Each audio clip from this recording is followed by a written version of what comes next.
In the world of Nollywood, Murphy Afolabi emerged as a prominent personality, showcasing his versatile skills as an actor, producer, and director.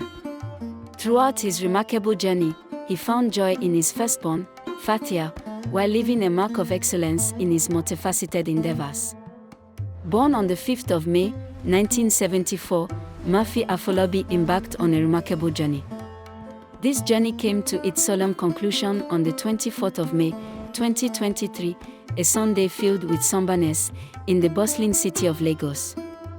Fathia Afolabi, the second child and eldest daughter of the late actor, was born on July 17th in the lively city of Lagos.